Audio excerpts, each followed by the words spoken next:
অবশ্যই থাকতে পারে। এর মধ্যে হয় ডিএফআই বিভাগীয় সম্পাদক মণ্ডলী বা বিভাগীয় কমিটির উদ্যোগে আমরা ক্ষয়বাসীর স্বার্থে আমাদের নিত্য সমস্যা যেটা বিদ্যুৎ সমস্যা, আমরা সমগ্র ক্ষয়বাসী এই জিনিসটাই লক্ষ্য করতেছি যে দীর্ঘদিন যাবৎ আমাদের ক্ষয়তে বিদ্যুৎ পরিষেবাটা একেবারেই বিপর্যস্ত অবস্থায় আছে। ঝড় থাকলেও বিপর্যস্ত, ঝড় না থাকলেও বিপর্যস্ত।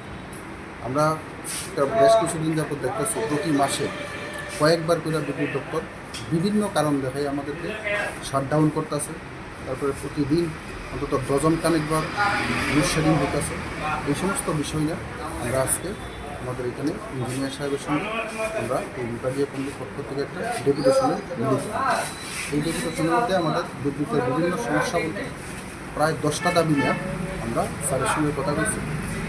স্যার আমাদেরকে আশ্বাস দিচ্ছেন যে আমাদের দাবিগুলো ভালো করে খতিয়ে দেখবেন এবং উদ্বোধন কর্তৃপক্ষের সঙ্গে যোগাযোগ করে বিদ্যুৎ ব্যবস্থার স্বাভাবিক রাখার চেষ্টা করবেন।